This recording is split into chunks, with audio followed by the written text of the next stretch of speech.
Devina Putri. Aku mahasiswa Universitas Islam Negeri Maulana Khalid Ibrahim Malang, jurusan Kimia. Pada video kali ini kita akan membahas tentang sejarah asam dan basa. Tentunya kita sudah tidak asing lagi dengan kata asam dan basa, dan bahkan di dalam benak kita ketika mendengar asam dan basa, tentunya kita berpikir itu adalah sebuah rasa. Lalu bagaimana rasa itu bisa diciptakan? Bagaimana rasa itu bisa disebut asam dan basa? Oleh karena itu, mari kita belajar tentang sejarah asam dan basa. Asam berasal dari kata Yunani axion yang bermutasi menjadi kata kerja Latin acer yang berarti membuat asam. Secara umum merupakan senyawa kimia yang bila dilarutkan dalam air menghasilkan larutan dengan pH kurang dari 70. Asam adalah suatu zat yang dapat memberikan proton ion H+ kepada zat lain atau basa, atau dapat menerima pasangan elektron bebas dari suatu basa. Sifat asam yaitu rasanya asam, sentuhannya terasa menyengat, dan kereaktifannya korosif terhadap logam. Contoh asam yaitu ya buah lemon, buah anggur, dan tomat. Basa secara istilah berawal dari kata memanggang, karena zat basa pertama diperoleh dengan cara memanggang atau memanggang abu, kemudian mengolahnya dengan air dan kapur. Basa memiliki ciri-ciri mempunyai pH lebih dari 7, rasanya pahit dan licin, bersifat kaustik atau merusak kulit, dapat membirukan lakmus biru, dan kertas lakmus biru tetap berwarna biru, dapat menetralkan larutan asam, bereaksi dengan asam, menghasilkan senyawa, garam, dan air. Selanjutnya kita akan membahas tentang sejarah awal mula asam dan basa. Diawali dengan zaman kuno. Teori asam basa sudah ada sejak zaman kuno. Zaman kuno sekitar tahun 700 Masehi oleh Jabir ibn Hayyan yang membedakan asam basa berdasarkan panca indera. Panca indera rasa asam, asin, pahit, dan manis. Dia mempersiapkan asam nitrat dengan memanaskan kalium nitrat dan melarutkan gas yang dihasilkan dalam air. Jadi pada zaman kuno ini, cara kita membuktikan adanya asam dan basa itu membuktikannya dengan mencicipi menggunakan alat indera kita, yaitu dengan lidah. Tadi sudah dijelaskan sifat tentang basa, yaitu sifat licin. Lalu apakah jika rasanya asam tetapi sifat teksturnya licin, apakah dia termasuk basa? Nah, seperti yogurt. Asam itu seperti yogurt, rasanya asam tetapi teksturnya licin. Tentunya ini adalah asam sesuai dengan penemuan Jabir bin Hayyan. Asam ditentukan dengan rasanya. Jadi begitu. Pada abad ke-13 adanya penemuan zat pelarut asam atau aqua regia yang diperoleh dari mencampur asam nitrat dan asam klorida. Aqua regia ini adalah bahan satu-satunya yang dapat melarutkan emas. Lanjut ke sejarah asam yang kedua. Pada abad pertengahan, Robert Boyle menemukan bahwa beberapa ekstrak tumbuhan berubah warna dengan adanya asam atau alkali. Hal ini kemudian memunculkan penggunaan indikator. Para ilmuwan di sini mengatakan bahwa asam dan basa memiliki sifat yang berlawanan, yang mana kekuatan asam akan berkurang jika alkali ditambahkan. Para ilmuwan juga memulai bereksperimen melalui tumbuhan untuk menghasilkan indikator varian pH. Pada abad ke-18, Antonio Laurent Lavoisier melakukan pertunjukan kimia untuk bangsawan kaya yang ada di Paris. Nah, pada pertunjukan ini ia menemukan senyawa unsur atau esensi tertentu dalam asam atau oksigen. Namun, pernyataan ini dibantah oleh Davy dan Priestley pada abad ke-18, yaitu bukan oksigen yang ditemukannya, tetapi hidrogen. Justus Fire von Liebig memperkuat teori Davy bahwa asam mengandung atom hidrogen yang dapat digantikan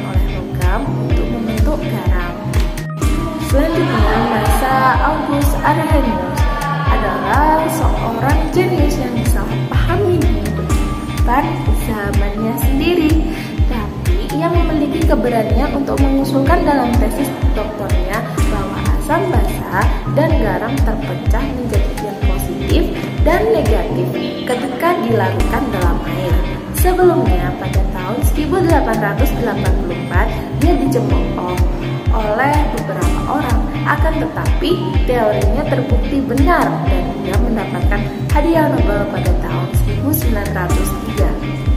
Arrhenius ini menyatakan bahwa asam menghasilkan proton H+ ke larutan dalam air dan contohnya HCl, dan sedangkan pada basa ia menghasilkan anion OH- ke larutan air, namanya NaOH. Diperkuat dengan adanya teori Bronsted-Lowry. Ia menyadari teori sebelumnya tidak memperhitungkan senyawa kovalen. Beliau memaparkan bahwa asam sebagai donor proton dan basa sebagai penerima proton. Contohnya HCl plus NH3 menghasilkan Cl- dan NH4+. HCl, ketika HCl melepas ion H, maka yang menerima adalah NH4, maka dia akan menjadi asam konjugasi, dan NH3 ketika ia melepaskan H-nya, maka ia menjadi basa konjugasi. Dan yang terakhir yaitu teori yang kita gunakan hingga saat ini, yaitu model Lewis. Zat yang memiliki kulit elektrovalensi yang tidak lengkap sehingga dapat bernama PeB atau pasangan elektron bebas, dan basa adalah zat yang memiliki PeB yang dapat didonorkan. Dan jadi dapat disimpulkan bahwa asam penerima atau asetat PeB dan basa donor PeB.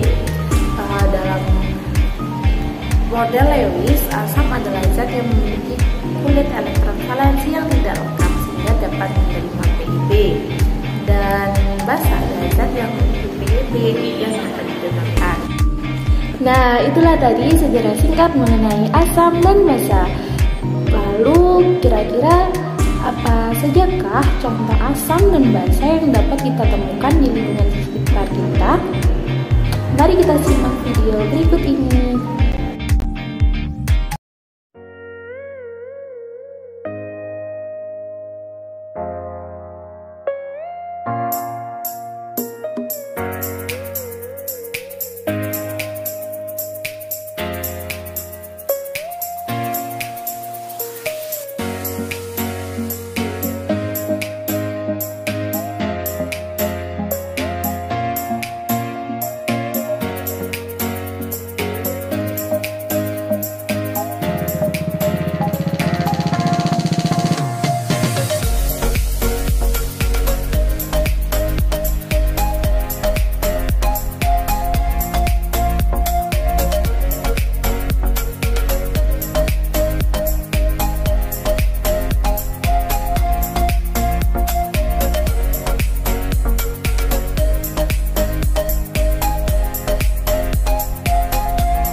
Wah, ternyata banyak banget ya contoh-contoh asam dan basa yang berada di sekitar kita.